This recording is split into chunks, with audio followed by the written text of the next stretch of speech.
Oh, I love it when a plan comes together. And for me today, the plan is chatting with my good friend, Dr. Carol Lieberman. She's the host of Dr. Carol's Couch on voiceamerica.com. She's also known worldwide as the terrorist therapist. Dr. Lieberman, thank you for coming on the show today. My pleasure.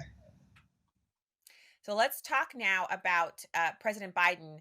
The idea that special counsel Hur actually deemed him unfit to be prosecuted for storage or improper storage of classified documents is really an interesting thing because if he can't stand trial, how could he possibly be the president? How could he run for the presidency again?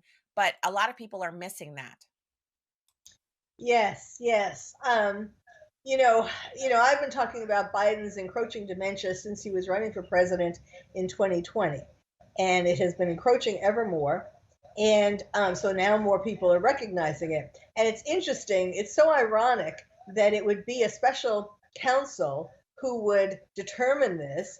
I had invited Biden to take a cognitive test in an open letter to him that was published. And of course, I didn't get any phone calls from him. But I think that this is so interesting and so important that yes, he determined that he was not competent to stand trial, and so of course, if he's not competent to stand trial, he is not competent to be president.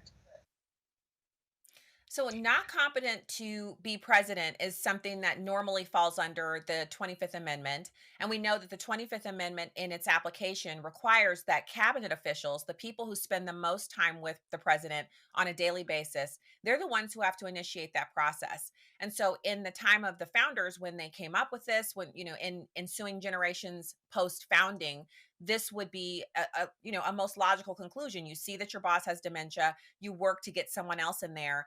But in 2024, Dr. Carroll, are we not in an unprecedented situation where we have the vice president who literally can't get a whole sentence out that makes sense?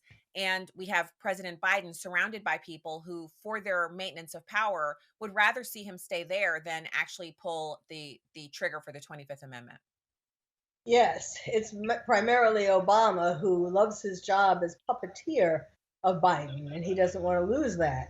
I mean, of course, he'd have that with Kamala Harris too, but I mean, Kamala would be worse in some ways than Biden. I mean, it's like, of course, you call for the 25th Amendment or impeachment, um, but Kamala would be worse. I mean, I'm just hoping that we're going to somehow survive until election day. And I'm not sure that Biden will, either physically or mentally, be able to keep it together until election day. But at least if we did, then we could have, we could Trump would win and we would be able to save America.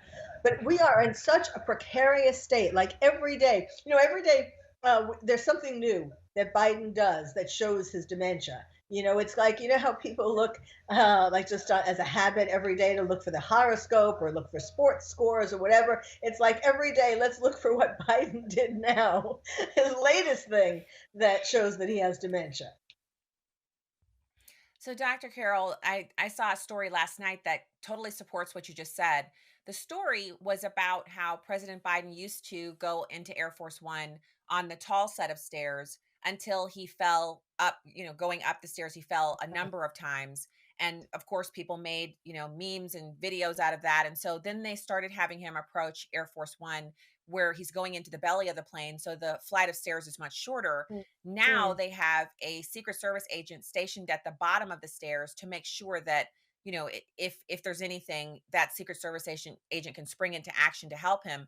And of course, this is because people follow his every move. They watch every time he comes in and goes out. They know what he's doing, and so it follows that just like horoscopes or whatever you check on a daily basis, you're looking at this and going, "Oh, here's more proof that he's Right. elderly."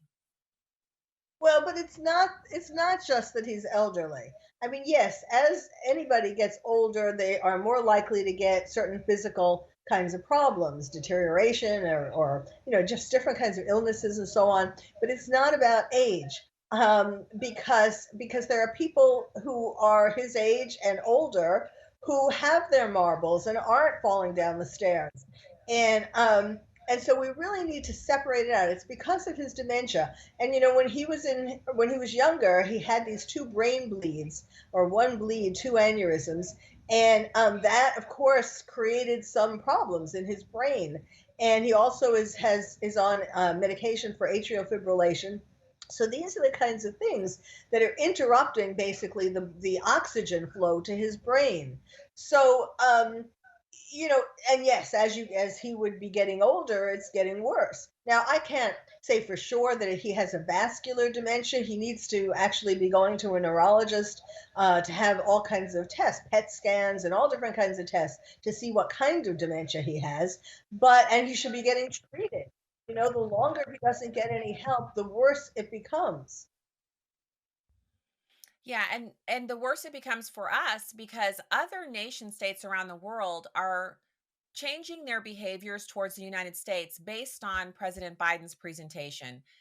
And I know, Dr. Carroll, during the Trump administration, there was a lot of talk about how world leaders hated Trump and they hated him. They weren't friends with him. They wouldn't shake his hand.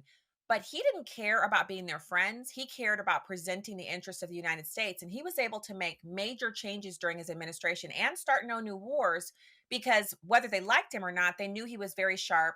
They knew he got up before they did. He goes to bed after they do. I mean, he had quite the schedule, and he spent a lot of time speaking to the cameras, which meant we never had to guess what he was thinking. Whether we liked it or not, we never had to guess what President Trump was thinking about an issue.